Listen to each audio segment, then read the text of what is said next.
بسم الله الرحمن الرحيم. الحمد لله رب العالمين، والصلاة والسلام على سيدنا محمد وعلى آله وصحبه أجمعين. خۆشەویستانم سەلام و ڕەحمەت و بەرەکەتی خۆی گەورەتان لێبێت. واجارێکی تر لە سێ مانگی مبارەکی ڕەجەب و شەعبان و ڕەمەزان لەم سەرەتایی ئەم سێ مانگە مبارەکە و یا کۆتایی مانگی ڕەجەب و سەرەتای شەعبانەیە بە ئێوەی ئازوو خۆشەویست گەیشتمەوە. ومێدەوارم ئەم ئەڵقەیەمان و ئەڵلقەکانی تریشمان جێگەی ڕەزامەندی خوای گەورە و سودی وێ ئازوو خۆشەویست بێت. خۆشەویستانم ئەم ئەڵلقەیە زۆر گرنگە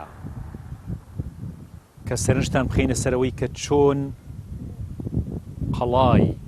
نیەتی ڕووخاومان بینا بکەینەوە، چۆن چاکی بکەینەوە و نۆژەنی بکەینەوە، چونکە نیەت هەروەکو چۆن تەشبیه نەبێت بینایەک ئەڕوخێت یاخود بینایەک ناشری نەبێت و پێویستی بەوەیە کە تازە بکرێتەوە و جارێکتر سەل لە نوێ بکرێتەوە.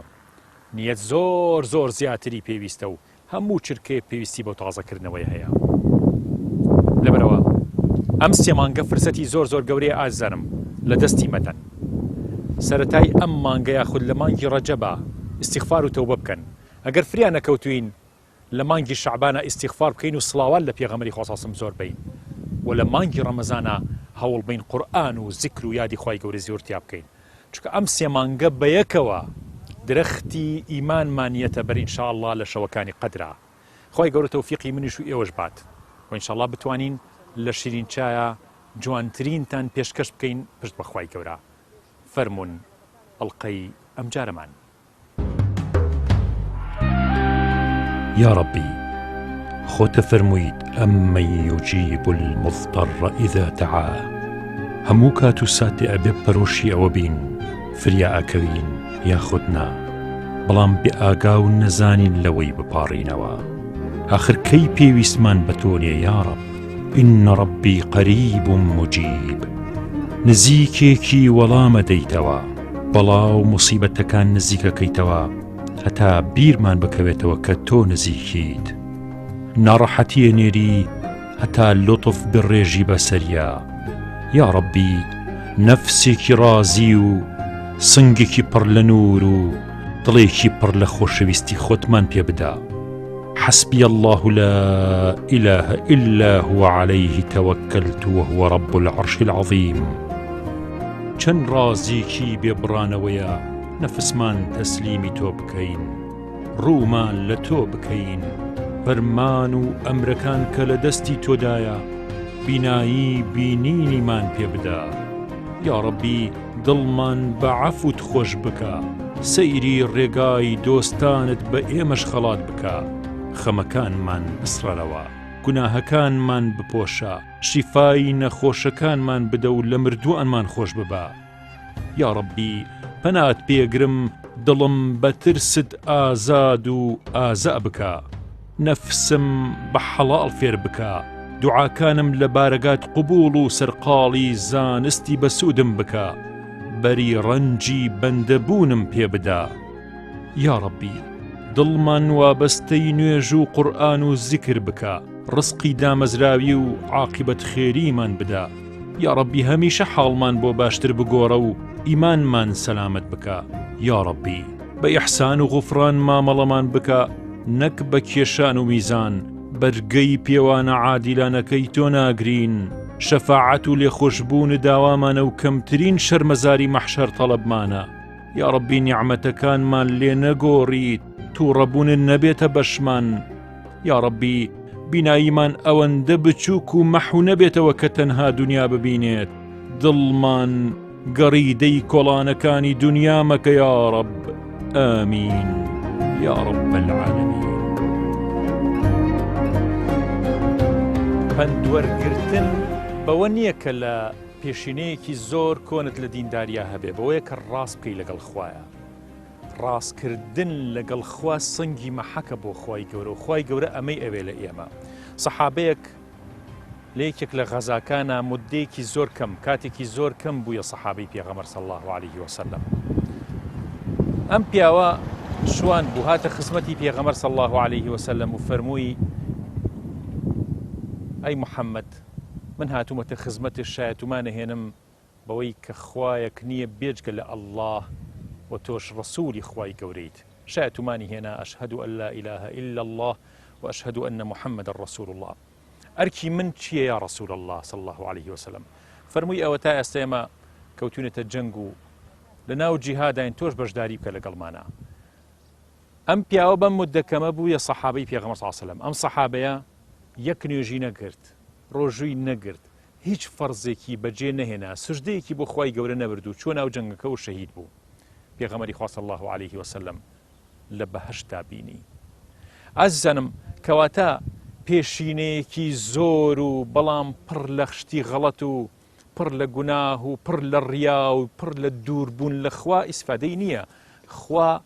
خوای گەورە مەلائیکەکانی خوا چاویان لەسەر ئەو عەبدێکەوە چەنە ڕاستەکە لەگەڵ خوایە ئیمامی نەوەوی ڕەزا و ڕەحمەتی خوای لێبێ 45 ساڵ ژیاوە 2 دانە ساڵیان بە تەواوەتی نەچۆتە سەر جێگە بخەوێت بەڵکو لار بۆتەوە کەوتووە کتێبەکەی بەدەستەوە بۆ خەوتو ئەوەندە خەمی کاتەکانی خۆی بووە فاتقوا الله ما استطعتم کە قورئانە فەرمێت بە پێی ئیستیطاعە و بە پێی توانای خۆتان تەقوای خوای گەورە بکەن مەبەست پێی فەرزەکان نییە مەبەست پێی سونەت و خێر و چاکەیە ئەنا لە فەرزەکانە ئەبێ هەر ئیستیطاعەمان هەبێت و ئەبێ هەر بتوانین کەوا چاکە بکەین لەبەرەوە ئەمە بۆ سونەتەکانی پێغەمبەر صلی الله عليه وسلم و هیچ شتێکیش لای خوای گەورە خۆشەویستتر نییە لە فەرزێک کە تۆ جێبەجێیەکی لەبەرەوە فەرزەکانمان ئازیزانم بە تایبەتی ئێمە لەم سێ مانگە مبارەکەی ڕەجەب شەعبان ڕەمەزانین ئەم سێ مانگە زۆر گەورەیە کە ئێمە ئەڵقەی ئەمڕۆمان زۆر تایبەتەکەین بەوەی کەوا چۆن بەم سەرەتایە دەست پێ بکەین لەبەرەوە لای خوا بەوە خۆشەویستە بین کەوا فەرزەکان جێبەجێ بکەین و فەرزەکان ئەبێتە زەمانەتی ئەوەی کەوا خوای گەورە ئێمەی خۆش بێ بەڵام خۆشەویستترین و نزیکت بوونەوەی تەواو دوای فەرزەکان بریتێ لە سونەتەکانی پێغەمبەر صلی الله عليه وسلم هەر وەختێ تەوفیقمان درا یارمەتی دراین کۆمەکی معنەوی کراین بۆ ئەوەی کە سونەتەکانی پێغەمبەر صلی الله عليه وسلم جێبەجێ بکەین سونەتی قەولی و فعلی و هەموو سونەتەکانی پێغەمبەر صلی الله عليه وسلم سونەتی پێغەمبەر صلی الله عليه وسلم تەنها ئەوە نییە ئێمە لە نوێژا چۆن بۆستین و چ سونەتێک بڵین و چی بڵین نا سونەتی پێغەمبەر صلی الله عليه وسلم چۆن ئەخلاقی پێغەمبەری خوا صلی الله عليه وسلم جێبەجێ بکەین چۆن کردەوەکانی بۆ خۆمان جێبەجێ بکەین ئازانم خوای گەورە زۆر غەفور و ڕەحیمە دوای 6 دانە سەعات 6 سەعاتی ڕێک دوای ئەوەی کە گوناهێک ئەنجامەدەی اینجا مەلائیکەی سەرشانی چەپت ئەو گوناهت بۆ ئەنووسێ ئەم مدەی 6 سەعاتە 6 سەعات لای خوا نازانین چەند سەعاتە چەند ڕۆژە نازانین ئەم 6 سەعاتە ئەم مەلائیکەی ڕائەوەستێت و ئەو گوناهە لەسەر تۆ نانووسێت هەتاوەکو تۆ پەشیمان ببیتەوە لەو گوناهە ئیستیغفارێ بکەیت لا ئیلاهە ئیلا اللهە بکەیت گەڕانەوە و ئینابەیەکت هەبێ بۆ خوای گەورە تا ئەو گوناهە لەسەر لابرێ حتا ئەگەر ئەمەشت نەکرد خوای گەورە بە تەوبەیەک بە ئیستیغفارێک ئەو گوناهە لەسەر ئەسڕێتەوە خەلیفە مستەفای نۆڕەک دڵێکی ئارام ئەزموونێکی پڕ لە دانایی ئیمان و دینداریەکی پڕ لە شەوق و ڕازی سەدەیەکی شین بوو بە عیشقی ئیلاهی ڕازی 107 ساڵی تەمەنی کۆ کردوتەوە و هەموو هەناسیەکی پڕە لە ئیمان و ئیسلامەتی و سەعادەتی ئوخرەوی زۆر زانین و خوێندەواری پلەیەک و دەسەڵاتداری دنیایی لەسەر و سەریانەوە بستێک باڵا سەوز ناکات ئەگەر پێگەی تەقوا و عیبادەتیان لەرزۆک و بێپێچکە بێت دڵڕوونەکان چاوەڕوانی چەپڵە و ئافرینی واقعێنین کە دەخاڵەتی ناکەن و پەلی تەماعیان تێیدا نییە کە شکۆڵیان پڕە لە حەسرەت بۆ لە دەستچوونی فرسەتێکە بۆ زیکر و پەنجەیەک بۆ دەفی حاڵگرتو نەبوو بێت خەلیفە مستەفا یەکێکە لەو دوور هاتوانە و لە ژێر سێبەری درەختی یەکێک لە ڕۆژەکانی ڕەجەب و شەعبان دەستی برد چەند ئەڵماسێکی لە گەنجینەی تەمەنی کردە خەڵاتی شیرین چاو ئێمەش بە دوعای عاقبەت خێری لێمان قبوڵ کرد لە دوای 85 ساڵ تەمەن هێشتا ئەو خەونە ڕاستەی بیر نەچۆتەوە کە خولەفای ڕاشیدین و حەزرەتی ڕەسوول الله صلی الله عليه وسلم دوعای تەمەن درێژیان بۆ کرد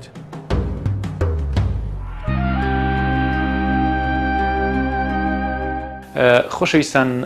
خەلیفە مستەفا محەممەد ڕەحیم خەڵکی دێی نۆڕەکە ئەمام خەلیفەیە کە لە ساڵی 1912 لەدایک بۆواتە 107 ساڵ پێش ئێستا تەمەنی پڕخێری مامە خەلیفە مستەفا تەمەنێکی پڕ لە عیبادەت و دینداری و خواناسی بووە و ئێمەش حەزمان کرد کە لەم مانگە مبارەکەیە و لە دوای شەوە مبارەکەکەی میعراج لە دوای ئەم سلسلە باسەی کە ئێمە باسی زنجیرەیەکی گەورەمان کرد لە 4 ئەڵقەیە کە بریتی بوو لە نزیکبوونەوە لە مردن حەزمان کرد ئینشاءالله لەم زنجیرە باسەیە چەند چیرۆک و بەسەرهاتێک کە زۆر گرنگە بۆ بەخۆداچوونەوە و بۆ قەڵا گەورەکەی نیەتمان چۆن بنیاتی بنین. حەزەکەم یەکەم جار کە بڵێم تەمەنی ئەم پیاوە پیرۆزە و ئەم پیاوە خۆشەویستە یاخود ئەم خەلیفە خۆشەویستەی کوردستانی خۆمان کە خەڵکی دەینۆڕکە 100 ساڵ تەمەنی کردو خۆی گەورە بەرەکەت بخاتە تەمەنی و زیاتر پایداری بکە و عاقبەت خێری بە نصیب بکات و ئینشاءالله ئێمەش بەهرەدار ببین لە نمونە و بەسەرهاتەکانی کەسانی وەکو ئەم پیاوە خواناسەمان. مام خەلیفە جناب خێوێکە بینی بە پێغەمبەرەوە صلی الله عليه وسلم لەگەڵ 4 خولەفای ڕاشدین کە دوعای تەمەندرێژیان بۆ کردی لە خەوتا چۆن بوو؟ فەرمیان نازانی ئەمە چۆنتم نەوەڵا فەرمیان ئەمە هەر 4 خولەفاکانی پێغەمبەرن دانیشتە بوون لەسەر کورسی دانیشتە بوون ئەسڵامەکانی بە دەورەیان هەبوون فەرمیان ئەمە ئەوە هەر 4 خولەفاکانی پێغەمبەرن صلی الله عليه وسلم میچم هەر چوارەم زیارەت کرد فەرمی ئاومان بۆ بێنە میچم شەربەی ئاوم بێنە ئاوەکان خۆ فەرمیان یاخۆ عەمر درێژ بی بە تۆیان وت فەرمیان یاخۆ عەمر درێژ بی ناچی بۆ خزمەت پێغەمبەر صلی الله عليه وسلم لە شوێتم فەرمی لێرە سەرکەوە لەسەر ئەم قەترەیەتی کە چووم ماشەڵڵا مانگی چواردەوە بۆ مەنگە جوان بوودا هەر دەورەکەی ئەو سام بەرخونانە وەک بەرەڵدای ویستا بوو یعنی وەختە کارەبا نەبوو کەمێک بوو کامە کارەبا بەڵێ یعنی زۆر جوان بوو پێغەمبەری خوا صلی الله عليه وسلم مانگی لە مانگی چواردە جوانتر بوو پیاوە هەستێ بوو ڕێنی لە ئینسانە سوێنە ماشەڵڵا ئەوەنگە جوان بوو لە ئەوگوو گڵۆپە ئەوەنگە جوان بەرەوەڵا جارێک تریش بەخەو هاتە دێک لە دێکا ئەمە خەو لە دێکا حەدێکە وەک بەپرسکی بوو چۆ ماڵێک پێغەمبەر صلی الله عليه وسلم چۆ ماڵێک کە چۆ ماڵێک من حەرەز بووم لە دەرگای کا حەرەز بووم پیاوێک هات تۆ تا کەی وازی لە چێەوە گوتم وە حەبیب الله حەبیب الله چی تا کەی وازی لێ نایە تۆ تا دنیا خامە وازی لێ نایە چۆ وازی لێن بڕۆ دەرم کەی گوتم لە دنیا خامە وازی لێ نایە ئەو پیاوە کێ بوو؟ دەر سوزان شێ و کاوریاک شەیتان بووە هات پێی گوتم لە دوورە وە لێرە بۆ دوور بوو تێوە چێ گوتم حەبیب الله چی تا کەی وازی لێ نایە گوتم لە بڕۆ دەرم کرد وڵا تا دنیا و قیامەتیش وازی لێ نایە سەرۆکی ئێمە ئەو خۆشەویستی خوایە ئێمە ئیمانم بەخوا بەو هێناوە چۆن وازی لێ چ کابران دەرکرد دەرم کرد بەڵێ ئەو خەوەی کە بینیوتە تەمەنە گەنج بوویت ئەوەی کە 4 خولەفاکە بینی ئەوەی 4 خولەفاکە ئەوە گەنج بوو یعنی لەوە چێ 85-90 ساڵ پێشە بینی بێتێ گەنج ژنم نوێناوە بەڵێ بەڵێ بەس ئەوان ئەمەی دوایی کاڵم لەو دێ خۆمان بە خزمەتی گەیشتم فەرمی ئیشارەتی کردم چوومەوە بە عەمرە وەک ئێستاوە بەما تەقریبەن 10 ساڵ ئێستا پێشەوە پێش ئێستا بوو ئەو فەرمووی بچۆ بۆ عەمرە نامفەرم چۆ بە عەمرە فەرمیان ئیشارەتی کردم فەرمیان ئەبێ بچیتەوە بۆ خزمەتی ئیشارەتی کردی ئیکە ئیشارەتەکە گوتم بەخوامە تۆ لە ئیشارەتەکەی پێغەمبەر صلی الله عليه وسلم تێگەیشتی تێگەیشتم ئەمدا کاتمەوانێ باگام بۆەوە تەقریبەن ساڵی نازانم ساڵی 2 ساڵی پێش و هاتمە شار لێرە پیرێنەکە و لاوام بردم چوون بۆ عەمرە ئەو ئیشارەتەی بۆی کردم کە بچم بە خزمەتی ئەی ناپەرمیانتە بێ بچێەوە بە خزمەتی وان فەر کە چووی بۆ عەمرە قاشتە ئێشا ئەو چیرۆکەوە بۆ بگێڕە و کێ لەوێ زەیدیاکە تا قاچی چاکم شکا بووی تۆ وەک شکا بێ وا بوو هەر لە خۆ نەکەوتم نەهێش ئەم خاستم زانی تێچلم گەوتەکەەوە دەچانێکتم بۆ ماڵەوە ئەمداوتیان تۆ کە ئەمرە نووسی قاسیوا بۆ ئەمرە نووسیوتم و چاوان نەبوو ماوەخوا لەوای ببڕنەوەچم بۆ ئەمرەیەکەم ئینشاءالله هەر سوور بوو لەسەر ئەمرەکە بکەیت ئایوەڵڵا تۆ گوتم بیچی بڕنەوە چم ئەمرەکەی هەرەکەم نووسی بوو پارەکەشم هەبوو ئەمدا پارەشم نەبوو پارەی کرێکەمان بوو پارەی مەسرفمان نەبوو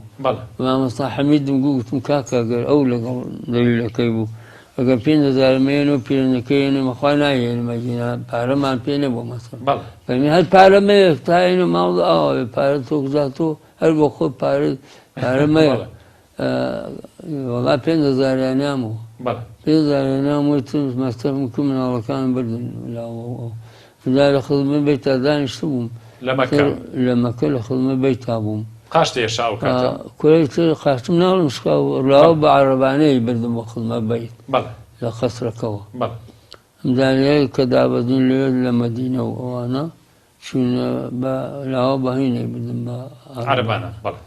ڕای تر کە خزمە بەیتا دانیشتم و فەرمووی پیاوێک هات بەترۆشیان فەرمی ئەمە قاچی بێ بەنە و زەیتە ئەمە زەیت قاتمەن و چاکە بیشەڵڵا هات کە خاتمەن ویتر لەخوا وەزالەوەدا بۆ خۆ مەسوم ئەم ڕستەکان هەر دوای ئەوەی کە زەیتەکە لێە ئەو پیاوەیەی پێت قاچ چاک بوو کە چاوەنە قاتم چاو بۆ جێتا ڕاست پێغەمبەری خوا صلی الله عليه وسلم فەرمێ یەکەم شتێک لە قیامەتە لەناو گۆڕە کە پرسیارمانە لێ ئەکرێت لەسەری نوێژەکانمانە ئازانم یەکەم شت نوێژە چەندێک نوێژمان بە قایمی و بە تند و تۆڵی گرتووە ئەگەر نوێژەکانمان باش بوو ئەوا دەرەچین ئەگەر باش نەبوو ئەوە تیا ئەچین اینجا ئازانم ئەم مانگانەی کە باسمان کرد خی گەورە کۆمەڵێ مانگی دیاری کردووە لە ساڵەکە إن عدة الشهور عند الله 12 شهرا في كتاب الله يوم خلق السماوات والأرض منها 4 حرم ذلك الدين القيم فلا تظلموا فيهن أنفسكم خی گەورە لەوەتی ئەرز و ئاسمانی دروست کردووە ئەم مانگانەی بەم شێوەیە دیاری کردووە یعنی حرمەتی ئەم مانگانە تەقدیر کراوە و ئەندازە کێشراوە لە لای خی گەورە و لە لای ڕەحمان و ڕەحیم لەبەرەوە ئەم مانگانش ئازانم مانگی ڕەمەزان ئەکەوێتە کوێ 2 مانگ پێش ڕەمەزان ئەکەوێت کە ڕەجەب و شەعبانە و 3 مانگیش دوای مانگی ڕەمەزان ئەکەوێت کە ئەوانش بریتە لەو مانگانەی کە زۆر مبارەکەن ذوالقیعدە و ذوالحیجە و محەڕەم لەبەرەوە ڕەمەزان کەوتۆتە بینی ئەم مانگە مبارەکانەوە ئازانم ئەم 3 مانگەی کە 2 مانگەی پێش ڕەمەزان ڕەمەزان و 3 مانگەکە ڕەجەب پێویستە لەسەرمان کە ئێمە تۆوەکانمان بچێنین لە ڕەجەبا نیەت بێنن لە ڕەجەبا ئیستیغفار زۆر بکەن ئەستەغفیر الله زۆر بکەن لە ڕەجەبا تەوبەکانتان ڕابگەێنن ئەگەر ئێستا ڕەجەبیش تەواو بۆ چەند ڕۆژێکی کەمە ئەوە ئازانم ئەوە لە شەعبانە تەوبەکانتان بکەن و لە شەعبانە هەوڵ بن مانگی شەعبان بکەن بە سڵاوات یعنی ئەگەر ڕەجەب استیغفار بێ با مانگی شەعبان بکەین بە مانگی سڵاواتدان لە دیداری پێغەمبەر صلی الله عليه وسلم اینجا مانگی شەعبان کە ئەبێتە مانگی ئیستیغفار و تەوبەکردن و گەڕانەوە بەلای خی گەورە با هەوڵ بین ئازانم مانگی ڕەمەزان ببێ بە مانگی قورئان خوێندن و زیکری خوا کەواتە مانگی ڕەجەب بکەن بە مانگی تەوبە ئەگەر فریانە کەوتون مانگی شەعبان بکەن بە تەوبە و لەگەڵ تەوبەکەیشا ئیستیغفار بکەن و هەروەها سڵاوات لە دیداری پێغەمبەر بن صلی الله عليه وسلم کە تۆوەکانمان لە ڕەجەبا ناشت چاندمان لە زەویە دوای ئەوە لە شەعبانە ئاویە دەین دوای شەعبان لە ڕەمەزانە بەرەکەیە خۆین لە ئەخیری ڕەمەزانە عتق من النار ڕزگارمانە بێ ئەم گردنانەمان ئینشاء الله ڕزگارێ بێ لە ئاگری دۆزەخ لەبەرەوە بەتەمانە بین تەنها لە مانگی ڕەمەزانە تۆ بچێنین و ئاویشی بین و فریایشی بکەوین بەرەکەی بخۆین بە کاڵ و کرچی دەرەچێ ئازیزانم دڵنیا بن بۆیە زۆرێک لە مسلمانان کە مانگی ڕەمەزان بە ڕۆژووە بن قورئانە خوێن زیکری خوا خوێن ئەکەن لە دوای ڕەمەزانە یەکسەر واز لەمانە هەموویە هێنن ئەوەیە چونکە تۆکان پێنەگەیشتون کشت و کاڵەکەمان پێنەگەیشتووە بەری درەختەکان نەگەیشتونەتە کامڵ بوون و گەین تاوەکو ئەوەی ئێمە بەرەکان لێ بکەینەوە بە کاڵی لێکەینەوە ئەی خوین بۆیە دوای ڕەمەزان دەستمان لە بنی هەمانەکە دەرەچێت و ئیترە و عیبادەتانە ئەنجام نادەین و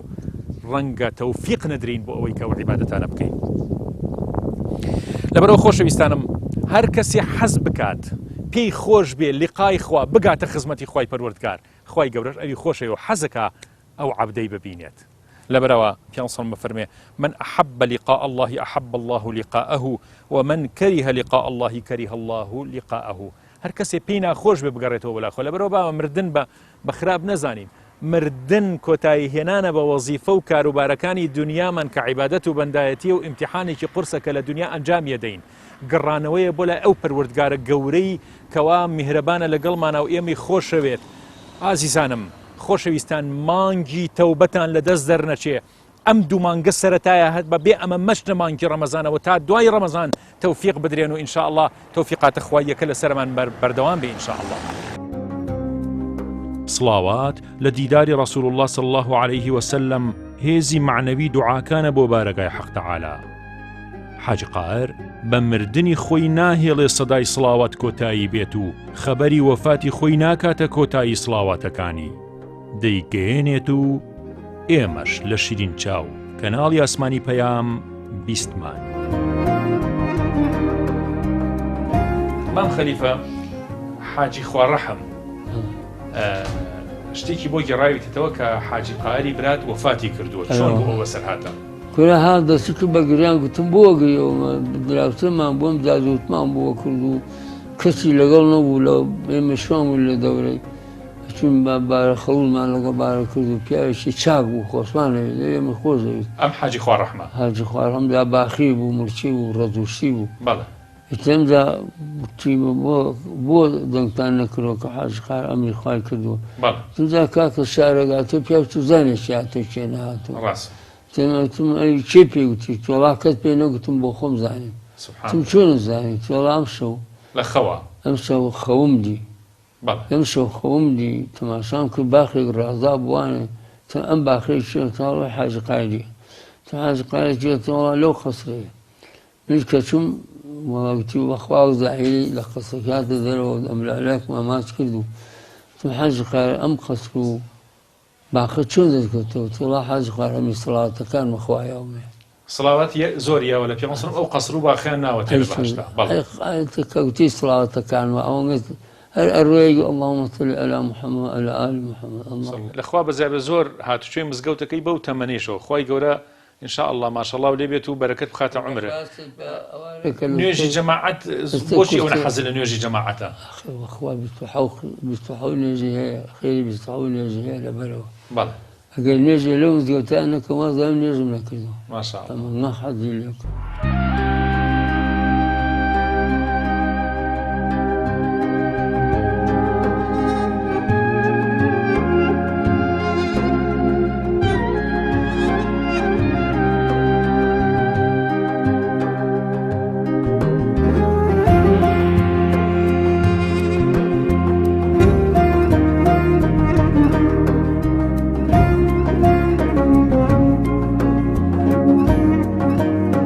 اینجا وەکو وتمان ئازانم نیەت پێش هەموو شتێکەکەوێ، نیەتی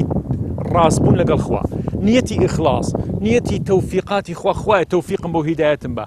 نیەتی ئەوەی کە خوایە بمگەێنرە مانگی ڕەمەزان بەڵام یا ڕەبی تو گەورەیەکەی خۆت بە جۆرێ بگەمە مانگی ڕەمەزان کە وەکو عەبدە ساڵحەکانی خۆت چاوم لێ سەیرم بکەیت و یەکێک بم لەو عەبدانەی کە تۆ دوعاکانە قبوڵ کردوون و بە عەبدی خۆتی قبوڵ کردوون ئیلاهە العالەمین. لەبەرەوە نیەت زۆر زۆر گرنگە، هەر ئیشێکمان کرد با بە نیەتەوە ئەنجامی بین. پیاوێک عەسایەک دار عەسایەکە ئەیگر بەدەستەوە یعنی گۆچانێکی بەدەستەوە بوو، پیاوێکتر لێی پرسی وەڵایە و دار عەسایی دەست زۆر جوانە حەزەکەم پێشکەش میکە ویستی ها بۆ تۆ. دوایەوە کە ڕۆژت ئەم پیاوە دەستی کرد بە گریان وتیان بۆ چییە گریت؟ حەزەکەی چین عەساکەی لێسەینەوە دارەکەی لێسەینەوە بە بیاتەوە بە خۆت. ئەوشتی بۆ ناگریم کە دارەکەی بردەوە بۆ ئەوە ئەگریم هیچ نیەتێکم نەبوو نەهی دنیا نەهی قیامەت، یعنی ئەجرم لەسەرەوە دەست ناکەوێتکەوە هیچ نیەتێک لە دڵمان دروست نەبوو بڵێمەوە لەبەر خاتری خوایە ئەوە حەزەکەم لەبەرەوەی دڵی پێی خۆشە بیەمێ خوایە لەبەر خاتری تۆ. ئەم نیەتە دروست نەبوو لەبەرەوەی کەوە هەر بە خۆڕایی ڕۆشت. ساڵحەکان بەم جۆرە نیەتیان بۆ هەموو شتێکی ناوە. ئایا ئێمە چەنێ لەگەڵ نیەتین ئازانم چەنێ بە نیەتێکی خالیسەن بۆ خوا ئەم ئیشانە ئەکەین. پەڵای ئارامگران زۆر بەرز و هەورگیرە، ڕێی سەرکەوتنی بە هەموو کەس نادرێت، ڕێی داوەت و خوڵککردنی بە هەموو موسافرێ نادرێت، هەموو بەو ڕێگایە نابرێت و سەبر مەقامە و بناغە و خشتەکانی بە شکر بنیاتەنرێت. مام خەلیفە هیوا هەیە ئەڵێ من نوێژی بەیانی خەبەرم نابێتەوە، تۆ ئامۆژگاری چیە لەم تەمەنە پڕبەرەکەتەی خۆتە، یعنی نوێژی بەیانی یاخود بۆ شەو نوێژ خەڵک نەتوانێت هەڵسێ سەبەبەکەی چییە؟ هۆکارەکەی چییە کە ناتوانێت؟ وەڵاغ ئیمام عەلی سەلامی خوای لەسەر توی شەیتان بوو تەماشاکی لێپێکی تەڕی بەشانەوە بوو. بەڵێ فەرمی مەر عولەمە چێ پێوتی وەڵا بەسەر نوێژکەرەکانی ئومەتی پێغەمبەریان سەبەق بەیانە قورس بێ هەڵنەسم بۆ لەژی بەیانی کە خەیالیەکە هەڵنەتە بۆ لەژی بەیانی كله شيطان على جناب والله من وقت على اني شو ضاعت كباقامه بيتو تابعين لاني سموني جمز جو خوم لنا یەکێک لەو شتە زۆر گرنگانی کە لە مانگی ڕەجەبا ڕووەدا لە 27 ڕەجەبا بریتێ لە ئیسرا و میعراج گەشتی پێغەمبەری خوا صلی الله عليه وسلم شەوڕەوی پێغەمبەری ئازیزمان صلی الله عليه وسلم لە مەککەوە بۆ بەیت المەقدس بۆ فەلەستین بۆ قودس لەوێشەوە بۆ ئاسمانەکان و بۆ خزمەتی پەروەردگار و بینینی دنیایەکی هێجگار فراوان لە عالەمی غەیب و بەهەشت و دۆزەخ و هەموو شتێک لە عالەمی غەیبا خوای گەورە پیشانی پێغەمبەری یابێ صلی الله عليه وسلم لەبەرەوە پێغەمبەری خوا صلی الله عليه وسلم ڕەنگە کەمێک کە پێویستی ئێمەی ئوممەتی ئیسلامە گێڕابێتەوە لە سەفەری ئیسرا و میعراجە ئازارم هەموو گەشتەکەی ڕەنگە بۆ ئێمە نەگێڕابێتەوە چونکە هەمووی ڕەنگە زەڕور نەبووێ بۆ ئێمە ئەبێ ئەم خەزنە گەورەی خوای گەورە لە عالەمی غەیبا پیشانی پێغەمبەر دراوە صلی الله عليه وسلم پێغەمبەر لە چ مەقامێکی گەورا بوو بێ صلی الله عليه وسلم پێغەمبەری خوا صلی الله عليه وسلم بەو لاشە مبارەکەی خۆی بە ڕۆحی بەجەستە و بە ڕۆحە و گەشتەی کردووە ئەگەر بە ڕۆح بوایە بە تەنها هێشتا ئەو گەشتە زۆر گرنگ نەبوو ئەگەر تەنها لاشەش بۆیە هەر گرنگ نەبوو بە ڕۆح و بەرجەستە کردوێتی تەنانەت پێغەمبەر صلی الله عليه وسلم وەکو نوریش نەڕۆشتۆ وەکو ڕووناکی چونکە ئەگەر وەکو ڕووناکیش بڕوا ئەو هەموو مەلاین ساڵەی نەئەبڕی ملیارها ساڵ کە مەگەر خوا بزانێ ئەرزوو ئاسمانەکان و بەهەشت و دۆزەخ لەکوایە هەم ئاسمانانە و حەوت طەبەقاتی ئاسمانی هەموو بڕیوە کەواتە پێغەمبەری خوا صلی الله عليه وسلم بە موعجیزەیەکی خارج دەرەوەی ئەم گردونە خوای گەورە بردوێتی هیچ یاسایەکی ئەم گردونە نایگرێتەوە لەبەرەوە لە فیزیا و لە کیمیا و لە بایۆلۆجی و لەم شتانەیان نەگەڕین بۆ ئەوەی کە موعجیزەی ئیسرا و میعراج بسەلمێنین چونکە سەلماندنی ئیسرا و میعراج بەم عیلمە بچووک و تەسک و تروسکەی کە لە زەویە هەیە بەمە ناپێورێت لەبەرەوە خوای گەورە بە لەحزەیەکە لە لەحزەش بچووکترە ئەگەر گیاندارێ جەرسومەش هەیە کە لە 3 ملیار لە 3 ملیار بەشی خانەی یعنی ئەم جەرسومەیە لە بەشێک لە 3 ملیاری سانیەکە ژیانە باتە سەر جەرسومەیەک یاخود میکرۆبێ بەم جۆرە بژێنێ ناتوانێت پێغەمبەری خوا صلی الله عليه وسلم لە بەشێک لە 3 ملیار و 10 ملیاری سانیەیەکیشا چرکێکیشا ببات و هەموو عالەمی غەیبی پێپیشان بدات و بیشگەڕێتەوە شوێنەکەی خۆی زۆر لەوە زیاتر و ئەسڵەن بۆ خوای گەورە هیچ شتێک مستەحیل نییە و ئەنجام بدرێ لەبەرەوە لە ناو یاساکانی گردون و کەونا نەگەڕین بۆ موعجیزەی ئیسرا و میعراج هەتا تەنانەت کۆمەڵێ لە معجزاتی پێغەمبەری خوا صلی الله عليه وسلم لەناو گردوونە جێبێتەوە یعنی معقولیەتی عقلی وەرەگرێت کاتێک کە ئەیبینی پێغەمبەر صلی الله عليه وسلم بینی پەنجەکانیەوە ئاو هاتۆتە خوارەوە لە کاتێکا خواردنێکی کەم زۆر بووە کەواتە لە یاسا گردونیەکەی لە عادەت بەدەرە ئەنا مستحیل نییە بەڵام ئەمەی پێغەمبەری خوا صلی الله عليه وسلم ئیسرا و میعراج بەس بۆ پێغەمبەری خوا بۆ صلی الله عليه وسلم وەک ئەوەی کە پێغەمبەری ئازیزمان صلی الله عليه وسلم خوای گەورە هەموو یاساکانی گردونی بۆ ڕاوەستان و ئەوی گەیاندە مەلأ الأعلا باوەڕ و یەقینی بەردەواممان ئەبێ هەبێ بەوە و بچووکترین گومان نەچێتە ناو دڵمانەوە بەرامبەر بە ئیسرا و میعراج چونکە ئەگەر بچووکترین گومان دەربارەی ئیسرا و میعراج بەو کەیفیەتەی کە پێغەمبەری خوا صلی الله عليه وسلم بەڕۆح و بەلاشە چووەتە ئاسمانەکان و بەهەشت و دۆزەخ و خزمەتی پەروەردگار ئەگەر ئەمەمان بۆ دروست بێکەواتە تەواوی عەقیدە و بیر و باوەڕەکەمان انهیار هێنێت و دەسەڵاتی خوا بەکەم ئەزانین پەنا بەخوا خەلیفەی نۆرکی ڕۆژێک وەک پیشەی ڕۆژانەی فەلاح و کشتیارێکی رادیەکانی کوردستان دارەبڕێت و تەڵاشی دارێ بەرچاویەکەوێت و ئەو چاوەی پڕەبێ لە خوێن ئەیگەن لە پزیشک و دەڵێت هیچی وانە تەنها کوتراوە و عیلاجی بۆ نووسێت پێڵێت بەڵام چاوەکەی تر نابینێت ئایا پێتزانیوە؟ خەلیفەی شوکورناسە فەرمێت بەڵێ چەند ساڵێکە زانیومەکە بۆ چاوم نابینم بەڵام وتومە نەوەک ناشکوری بێ باسم نەکردووە ئیتر نەشتەرگەری بۆکرێت و ئەو زاتەی کە خەلیفە شکری ئەوی بیر نەچوویەوە چاوەکەی پێبەخشێتەوە. مەولانا ئیبن عەتای ئیسکەندەریە فەرمێت کردەوەکان وێنەیەکن بێڕۆحن بێگیانن ڕاوەستاون ڕۆحەکان بریتێ لە سری ئیخلاص نهێنی ئیخلاص یعنی بەس بۆ خوا ئەو ئیشە بکەیت بە زمان نا بەکردەوە بەس بۆ خوا ئەو کارە بکەیت لەبەرەوە پێغەمبەری خوا صلی الله علیه و سلم فەرمێت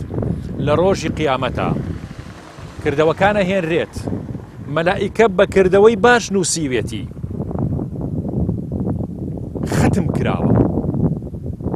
پێغەمبەری خوا صلی الله علیه و سلم فەرمێ مەختومن هەموو کردەوەی ختم مۆری لەسەر ئازانم هەموو سوبحان اللهە ڕەنگە سینەکەی لەگەڵ ئەلفەکەی لەگەڵ میمەکەی جیاوازی هەبێ لەو ئیخلاسی کە تۆ وتوتە لە سینەکەیە بۆ خوا توتووە لە باەکەیە یەکێکە بینی و خەلەلێکی تێکەوتووە خەلەل دروسە بێ لەو بینەیە یعنی لە یەک سوبحان اللهە ڕەنگە جیاوازی ئیخلاس و بۆ خوابوون هەبێت چ جایەوەی کە کردەوەیەکی زۆر لەبەرەوە هەموو کردەوەیە مۆری لێ ئەدرێ لە ڕۆژی قیامەتە پێغەمبەری خوا صلی الله علیه و سلم فەرمێت لە ناو سەحیفەی ئەعمالتا لە ناو دەفتەری کردەوەکانە کە بۆمان هەڵەگیرێت مۆری لێ ئەدرێ ئەمەیان ڕاست بوو ئەمەیان غەڵەت بوو ئەوەیان زۆر غەڵەت بوو ئەوەیان ڕیا بوو پەنا بخوا پێغەمبەری خوا صلی الله علیه و سلم فەرمێت ئەم کردەوانە کە مۆری لێ ئەدرێت ئەهێنرێنە بەردەم خوای گەورە لە خزمەت خوای گەورەیە دادێن اینجا خوای گەورە بە مەلائیکەکانی فەرمێ ئەی مەلائیکەکانم ئەمەیان با کردەوە کە مەلائیکە نووسێتی جوانی شەو چاکیشە ئەمەیان فڕێبن ئەوەیان چاکی کردو ئەوەیان هەڵبگرن لە کردەوە باشەکانیان مەلائیکان پێیان سەیرە بێت اینجا خوای گەورە طبعا ئەو ئاەتی قورئان کە ئەفەرمێ وەقەدیمنا إلى ما عملوا من عمل فجعلناه هەباء منثورا فڕێبن ئەم کردەوە هیچ نییە لە کاتێکا کە مەنزەری جوان بووە لە کاتێکا ڕەنگە بە جوانیش نووسرابێ بەس خوای گەورە لە ڕۆژی قیامەتە ئەزانێ ئەمە بۆ خوانی کردووە لەبەرەوە ڕەنگە جیهاد بوو بێ ئەنجامیا بێ نوێژی زۆر کردبێت ڕۆژی زۆری گرتبێت سەدەقات و مزگەوتی دروست کردبێت چەنەها مەشروعی خەیری و شتی خەیری گەورەی دروست کردبێت بەڵام هیچیان نەنووسرابێ یا ئەمەیان نووسرابێ ئەویان نەنووسرابێ لەبەرەوە ئازەرم بەبێ نیەت کردەوە مەکەن بەبێ نیەت قسەبان نەکەین من خۆمەڵێم ئەزانم ئەمە بۆ خۆمە واللهی بۆ خۆمە اینجا بۆ ئێوەی ئاز خۆشەویست هەمومان با مراجعەی نیەتەکانمان بکەین لەم سێ مانگە مبارەکەیە بەبێ ئەم نیەتە گەورانە نەچینە مانگی ڕەمەزان خۆ ئێستا بیستان بەبێ نیەت خوا کردەوەکان قبول ناکە لەبەرەوە نیەتی بچووک مێنن یان نیەتی خراپ مێنن بۆی با خەڵکیش بیبینە و اینجا کە ئێوەش بیبین اینجا خوایە تۆش بیبینی ئاەتی قورئانی لەسەرە کە فەرمێ خوای گەورە شرکی وای قبول نییە سەحابەیەک فەرمووی یا رسول الله صلی الله عليه وسلم من حەزەکەم لەم جیهادەیە لە پێناوی خوای گەورەیە جیهادەکەم و شەڕەکەم و بەڵام حەزیشەکەم مەکانەتم ببینێت یعنی حەزیشەکەم خەڵکیش بیبینێت یا خەڵک بزان کە من لە پێناوی خوا ئەمەم کردووەم خوای گەورە ئاەتێکی قورئانە نێرێ باسی لات و عوزا نییە کاتێک کە ئەفەرمێ ئەوەی شەریک بۆ خوای گەورە قەرار بە خوای گەورە خۆی شەریکەکەی ناوێت پەنا بەخوا سەحابە ئەم پرسیارەی کرد تا ئێمە پرسیارمان نەمێنێ خوای گەورە وەڵامی ئەم پرسیارەی یاوینەتەوە کە لە ناخی هەموو ئینسانەکە دروستە بێت لەبەرەوە خوای گەورە فەرمێ ئەمەیان لابن ئەمەمان ناوێت ئەم کردوانە وأنذرهم يوم الحسرة ئاگاداریان کەرەوە لەو ڕۆژەی کە ڕۆژی حەسرەت و هەڵکێشانە و ئیستیفادەیەکیشی نییە ئێستا ئێمە لە ژیانین ئێستا تۆ لە ژیانای ئەم بەرنامەیە ئەبینی ئێستا بۆ تۆیە ئەمە ئینزارێکە خوای گەورە ئەینێرێ بۆ تۆ ئەینێرێ بۆ من کە قسە ئەکەم من یەکێکم وەکو ئێوە ئێستا گوێم گرتووە لە خۆم با بۆ خوای گەورە هەموو شتێ بکەین هیچ شتێکی تری تێکەڵەکەین چەند جوان با بپارڕینەوە بڵین خوایە ئیخلاسمان پێ ببەخشە زۆر دوعا بکەین لە بینی خۆمان و خوایە ئیخلاسمان پێ ببەخشە چونکە زەمان زەمانی ڕیایە بەخوا ئازانم زەمانەکەمان پڕ بووە لە ڕیا لەبەرەوە بە کەمێ ئیخلاس خوا قبوڵمانەکات سەرمانەخات تا فێری ئیخلاسەکەی خۆیمانەکات تەوفیق قەدرین تا لە شەڕ و فیتنەی خەفی و ترسناکی ئەم ڕۆژگارە ڕزگارمان بێت و تا بەرز بینەوە پلە بەرزەکەی ئیخلاس ببینین ئین شاء الله وأنذرهم يوم الحسرة لەبەرەوە ڕەنگە منیش و تۆیش و هەمومان لە خشتە ببرین ئەمە کەسێکی مسلمانی دینداری عەجایبە وا دەرەکەوێ ئەمە بانکخوازێکی ئیسلامیە ئەمە کەسێکی مسلمانی دیندارە و لە ناوڕەکاوانە بێت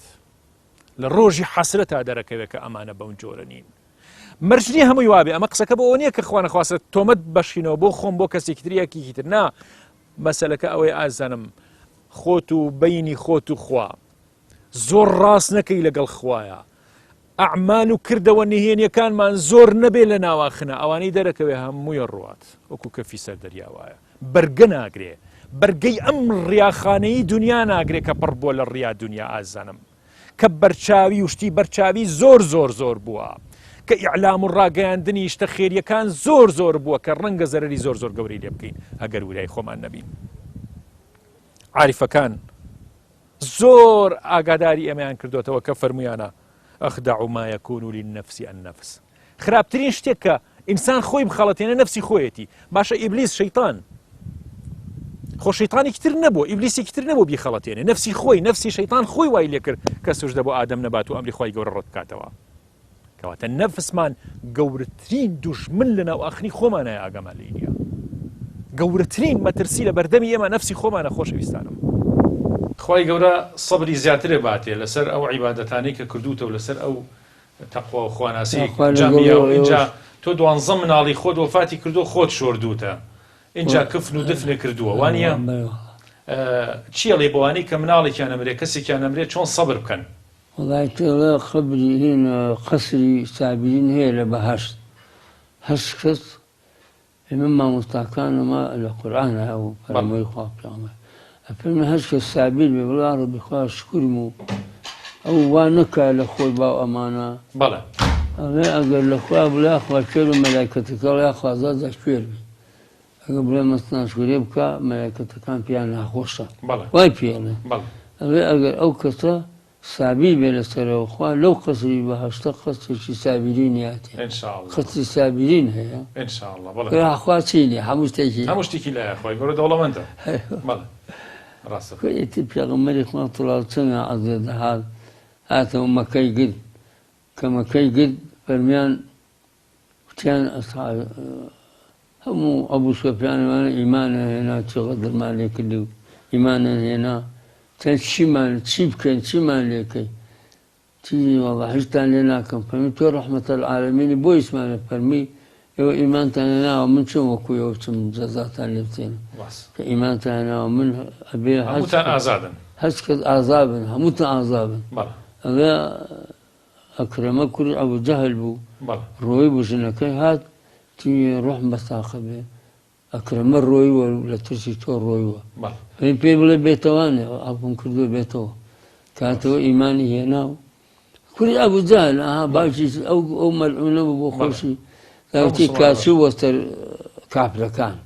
ئەسحابەکانە چم بۆ غەزا ئەڵێ پێش هەمویانەکە بۆ پێشمەگو بەخوا کاتم بۆستەرەوە من لە پێش هەمووانەوەست بەخوا ئێستا بێ بۆستەر کافرەکان لە پێش هەمووتان چم بەشکم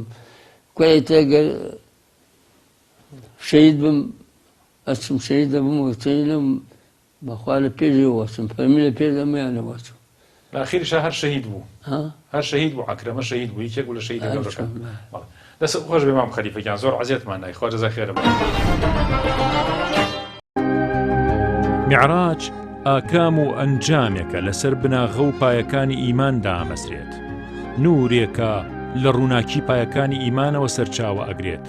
حەزرەتی محەممەد المصطفى صلى الله عليه وسلم لەناو هەموو مەخلوقات و ئادەمیزاد و تەواوی پێغەمبەرانە سەلامی خۆیان لێبێت هەڵبژێررا بۆ ئیسرا و پاشان بۆ میعراج شایەنترین کەسێک کە شایەنی ئەو پەیوەندیە بێت پێغەمبەری ئازیز محەممەد المصطفى بوو صلى الله عليه وسلم بەدیع الزەمان مامۆستا سەعیدی نورسیە فەرمێ لەبەرەوەی باشترین و گەورەترین کەس لەناو گرۆی مرۆڤە کە ئامانجەکانی پەروەردگاری جیهانیانی ڕاگەیان دەبێت و ئەو نهێنیەی ئاشکرا کردبێت و مەتەڵی بەدیهاتنی شی کردبێتەوە و کامڵترین کەسێ بێ کە خەڵکی بۆ لای مەزنی لایەنە جوانەکانی پەروەردگارەتی خوابان کردبێت حەزرەتی محەممەدە صلی الله عليه وسلم ئەوە بێ هیچ گومانێ لە نێوان هەموو گرۆی مرۆڤە گەشت و گەڕان و سلوکێکی تایبەتی و معنەوی بەرزی بۆ دیاریەکرێ کە لە جیهانی مادیە لە شێوەی گەشت و گوزاردا بێت و لە پشتچینی بوونەوەران و بەرزەخی ناوەکان و درەوشانەوەی سیفات و کارەکانەوە چەندەها پلەی یەک لە دوای یەک ئەبڕێ کە بە 70,000 پەردا ناوە بێت.